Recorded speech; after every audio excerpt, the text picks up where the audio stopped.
राधे राधे दोस्तों, आशा करती हूँ आप सब लोग अच्छे होंगे। मैं भी अच्छी हूँ, स्वस्थ हूँ। चलिए आज एक नए वीडियो के साथ आई हूँ क्योंकि अभी कुछ दिन बाद जगन्नाथ यात्रा आने वाली है, जिसके बारे में मैंने भी कुछ सर्च किया और आप लोगों से भी कुछ जानना चाहूँगी। अगर आप लोग बताना चाहें तो कमेंट बॉक्स में मुझे कमेंट कर सकते हैं, ठीक है। तो जगन्नाथ यात्रा जो है 16 जुलाई को शुरू होगी और इसका समापन जो होगा वो 24 जुलाई को होगा, ठीक है।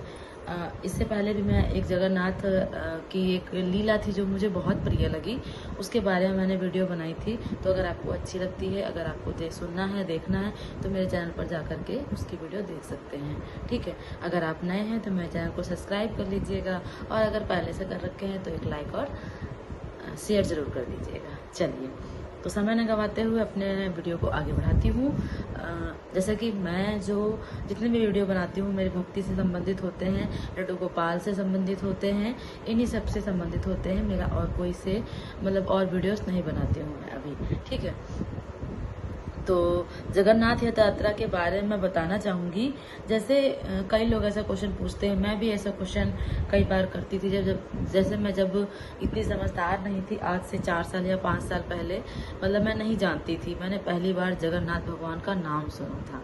मैं रियलिटी बताऊं तो मैं सोचूं ऐसा क्या है, इतनी बड़ी मात्रा में इतनी भीड़ होती है जगन्नाथ रथ यात्रा में, ऐसा क्या है। तब फिर मैंने इनके बारे में पढ़ा तो मैंने जाना कि ये तो अपने प्रभु ही हैं। तो इनके बारे में भी मैंने कुछ सारा पढ़ा, तो थोड़ी बहुत जानकारी जान पाई हूँ। अभी इतनी जानकारी नहीं जान पाई हूँ, ठीक है। तो चलिए आगे बढ़ते हैं हम लोग। थोड़ा कैमरा सेट कर लूँ, ठीक है। चलिए, तो मैं जैसे कि जब रथ यात्रा हो उस दौरान हम घर पर क्या कर सकते हैं। जैसे कि मेरा ऐसा मानना है कि इतनी तादाद में भीड़ होती है, अगर हम सब लोग जाएंगे तो भीड़ बहुत हो जाएगी। और जाते सब हैं, वहाँ के लोग तो होते ही होते हैं, बाहर के लोग भी बहुत जाना चाहते हैं कि भगवान की यात्रा में हम भी शामिल हों, ठीक है। तो ये चीज़ें होती हैं, लेकिन ज़्यादा भीड़ ना करने के लिए हम नहीं जा पाते हैं तो हम उस समय घर पर क्या कर सकते हैं। घर पर हम कैसी क्या विधि अपनाएं या ऐसा कौन सा पूजा पाठ करें जिससे हम भगवान जगन्नाथ को प्रसन्न कर सकते हैं, ठीक है। मेरी आवाज़ थोड़ी सी बैठी हुई है तो इसको इग्नोर करिएगा, ठीक है। जो मैं बता रही हूँ उस पर ध्यान रखिएगा। गला थोड़ा सा बैठ गया है, पता नहीं किस कारण से, ठीक है। चलिए, तो सात्विक भोजन लें, कहने का मतलब जब 16 तारीख से 24 तारीख तक रथ यात्रा चलेगी। वैसे तो अगर आप लड्डू गोपाल की सेवा करते हैं सात्विक भोजन ही लेते होंगे, लेकिन इस दौरान आप जरूर लीजिए। फिलहाल घर पे भी सात्विक भोजन ही बनना चाहिए। कि अगर ऐसा संकल्प ले रहे हैं कि हम भगवान की पूजा करेंगे जब तक वहाँ पर रथ यात्रा चलेगी, तो उस दौरान हम क्या क्या अपनाएं अपने बारे में। तो सबसे पहले आप सात्विक भोजन ही अपनाएं घर में, जिसमें लहसुन प्याज ना हो और सारी चीज़ें जो हैं थोड़ा अवॉइड करनी चाहिए। बाहर का पिज्ज़ा बर्गर भी नहीं खाना चाहिए। थोड़े दिन में क्या ही, मेरा तो मानना है कि अगर हम चाहें तो हम उन चीज़ों को रोक सकते हैं, हाँ, लेकिन उतना भी नहीं अपने आप को करना है हमें। क्योंकि भगवान ये नहीं कहते हैं कि अपने आप को तुम बिल्कुल तोड़ दो, अपने मन को मार दो, अपनी इच्छाओं को मार दो। नहीं, आप इच्छाएं और मन उतनी रखिए जितनी ठीक होती है, ज़्यादा नहीं। ज़्यादा होती हैं तो फिर आपके लिए भी घातक हो सकती हैं, क्योंकि कई लोग ऐसे होते हैं जिनके पास सुविधाएं नहीं होती और इच्छाएं बहुत होती हैं, तो वो इन इच्छाओं को पूर्ति करने के लिए वो गलत कदम उठाने लगते हैं। तो वो चीज़ हमें ध्यान रखनी चाहिए, ठीक है। तो सबसे पहले हमें सात्विक भोजन घर पर बनाना चाहिए और भगवान को भोग लगाना चाहिए और सभी लोग को वो भोग प्रसाद में खाना चाहिए, ठीक है। सबसे पहले तो हम ये कर सकते हैं। फिर हम कर सकते हैं दान पुण्य, जैसे कि मंदिर में जाकर के जो होते हैं हम वहाँ दान कर सकते हैं, या फिर किसी को हम कपड़े दान कर सकते हैं, किसी को हम खाना दान कर सकते हैं, किसी को कच्चा अनाज दान कर सकते हैं। जो भी सुविधा आपके अनुसार हो आप वैसा दान कर सकते हैं। ये आपकी इच्छा पर डिपेंड करता है। जैसे कई बार ये होता है कि लोग 100 लोगों का खाना बनाकर पैक करके डिब्बे में वो बांटते हैं, जिसे, ठीक है, तो आप ये कर सकते हैं। कई लोगों को आप कपड़े बांट सकते हैं, ठीक है। कई लोगों को जैसे पानी का बॉटल हो गया, टिफिन हो गया, जैसे कि बच्चे जो होते हैं उनको आप बांट सकते हैं। कपड़ों में कई सारी चीज़ें जो आपकी मतलब क्षमता हो, आपकी इच्छा हो, वो आप कर सकते हैं। मतलब ये है कि आप दान पुण्य उस दौरान कर सकते हैं, ठीक है। उसके बाद आप कीर्तन और कथा कर सकते हैं। सबसे अच्छा उपाय कि आप नाम जप को बढ़ाइए अपने। अच्छा, मेरा क्वेश्चन ये है कि आप लोग नाम जप करते हैं? जो भी नाम जप करते हो, राधा कृष्ण राम, जो भी नाम जप करते हैं, आप लोग कितना करते हैं? प्लीज़ कमेंट में जरूर बताइएगा कि आप लोग एक दिन में कितना नाम जप करते हैं। मैं भी करती हूँ, आप लोग बताइएगा, फिर मैं रिप्लाई दूंगी अपना भी कि मैं कितना करती हूँ, ठीक है। और मैंने कब से स्टार्ट किया है, ठीक। अगर आप मेरे बारे में जानना चाहते हैं, मेरी लड्डू गोपाल की सेवा कब से कैसे प्रारंभ की मैंने, उसके बारे में जानना चाहते हैं तो आप कमेंट में बताइएगा, मैं उसमें डिटेल में वीडियो जरूर बनाऊंगी, ठीक है। चलिए, तो आप कीर्तन और कथा कर सकते हैं। कीर्तन में आप कोई भी, जैसे कीर्तन होते हैं, आप घर में सब लोग बैठे हैं, अड़ोसी पड़ोसी अगर आपके भक्ति भाव में हैं, अगर उनका भी भाव है तो आप उनको बुला सकते हैं। नहीं तो अपने घर परिवार में मिलकर ही, मैं तो अकेले ही कर लेती हूँ। जैसे मैं अकेली ही हूँ, जहाँ मैं रहती हूँ वहाँ अकेली हूँ, मैं और हस्बैंड रहते हैं, तो मैं तो अपने माधव को अकेले में ही भजन सुनाती रहती हूँ। जो मेरे मुँह में आता रहता है, थोड़ा फोड़ा टूटा फूटा जो भी आता रहता है, मैं उनको गा के सुनाती रहती हूँ। तो ये हमारा भाव है, जो आप अपने भाव से करेंगी वो शुद्ध ही रहता है और अच्छा रहता है, ठीक है। चलिए, तो उसके बाद आप क्या कर सकते हैं? भगत, ठीक है, या कर सात्विक भोजन कर सकते हैं, दान पुण्य कर सकते हैं, और आप कह सकते हैं कि कथा और भजन कर सकते हैं, ठीक है। उसके बाद जगन्नाथ भगवान से जुड़े कुछ अद्भुत रहस्य हैं। जो रथ यात्रा होती है वो क्यों होती है, उसका क्या एक कारण है कि कब से प्रारंभ हुई और कैसे प्रारंभ हुई। तो सबसे पहले एक,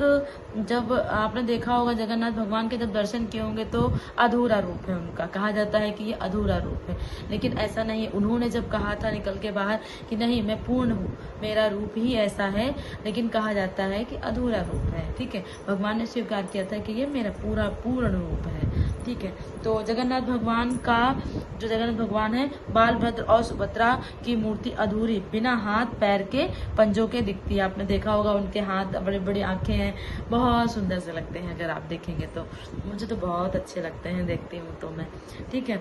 तो जब मूर्तिकार बना रहे थे, विश्वकर्मा उनका नाम था मूर्तिकार का, बना रहे थे, तब एक इसके बारे में एक डिटेल्स में लीला है, अगर आप चाहेंगे तो मैं बनाऊंगी, ठीक है। बहुत अच्छी अद्भुत लीला है। जब ये इनकी मूर्ति बन रही थी तो ऐसा रूप क्यों बना, ठीक है। लेकिन भगवान का मानना है कि ये पूर्ण रूप है, ठीक है। लेकिन हम लोग का, जब हम लोग देखे तो कहे अरे ये तो अधूरा रूप है, न पैर है, न हाथ है, न कान है, तो ये कैसा है, ठीक है। तो इसके बारे में अगर जानना है तो आप मुझे बताइएगा। बाकी आप लोग ने कथा सुनी होंगी प्रेमानंद महाराज जी से, इंद्रेश महाराज जी से, काफी लोगों से सुनी होंगी। अच्छा, आप ये बताइएगा कि आपको इंद्रेश महाराज जी की कथा कैसी लगती है। मुझे तो, मैं रियलिटी पर्सनली बताऊं तो मेरे दिल को छू जाते हैं उनके एक एक शब्द। जब वो भजन गाते हैं तो मुझे इतना सुकून मिलता है, मतलब अपने दुख दर्द भूल जाते हैं। उनकी वाणी में एक जादू सा है, कहते हैं नहीं है कि भगवान का वास हो जाता है, सेम वैसे ही, ठीक है। फिर महाप्रसाद का नियम है, पूरी में मिट्टी के 7 बर्तनों को एक के ऊपर एक रखा जाता है लकड़ी के आग में, और प्रसाद पकाया जाता है। क्या होते हैं, 7 मिट्टी के बर्तन होते हैं, लाइन वाइज चढ़ाए जाते हैं और उसमें प्रसाद बनाया जाता है, ठीक है। सबसे ऊपर वाले बर्तन का प्रसाद सबसे पहले पकता है, वो तो आपको पता होगा कि जो नीचे होगा वो वैसे फिर वैसे आंच लगते लगते पकता जाएगा। फिर गौड़ियों संप्रदाय की परंपरा, रथ यात्रा के दौरान चैतन्य महाप्रभु के भाव को याद करते हुए, जैसे चैतन्य महाप्रभु जो थे उनके भाव को याद करते हुए रथ के आगे कीर्तन करते हुए घर पर भी हम कीर्तन जैसा माहौल बना सकते हैं। जैसे वहां पे निकलता है, मेरी इच्छा है कि मैं एक बार देखूं रथ यात्रा, अगर भगवान को मंजूर होगा तो जरूर बुलाएंगे और मैं जाऊंगी। मेरी इच्छा है कि मैं एक बार उनकी रथ यात्रा में शामिल जरूर हूँ। इस जीवन में जो मुझे भगवान ने जीवन दिया है, इस जीवन में मैं उनकी रथ यात्रा का सौभाग्य जरूर प्राप्त करूं। देखती हूँ क्या होता है, ठीक है। तो ये होता है कि आप, जैसे चैतन्य महाप्रभु ने उस समय रथ यात्रा में भजन कीर्तन किया था, वैसे आप अपने घर पे भी माहौल बना सकते हैं, ठीक है। तो ये हो गया। फिर उनको 56 भोग लगता है, 56 भोग का भोग लगाया जाता है जगन्नाथ भगवान जी को। इसका भी, जैसे उसमें गाजा हो गया, गजा हो गया, पौड़ा हो गया, पीठ हो गया, ये सब वही की शब्द हैं। तो ज़्यादातर सारा मिठाइयाँ ही होती हैं, सूखी मिठाइयाँ। तो यह नाम है वहाँ के, तो वो प्रसाद में 56 भोग के हिसाब से लगाया जाता है। तो ये रहा, जैसे जगन्नाथ रथ यात्रा जब होगी तो आप अपने घर पर क्या क्या कर सकते हैं, ये मैंने मोटिव था मेरा बताने का, कि आप अपने घर में पूजा पाठ या भजन कीर्तन कर सकते हैं, नाम जप बढ़ा सकते हैं, दान पुण्य कर सकते हैं, और सात्विक भोजन ले सकते हैं। अपने आप को शांत रखने के लिए आप नाम जप बढ़ाइए, सबसे अच्छा उपाय है।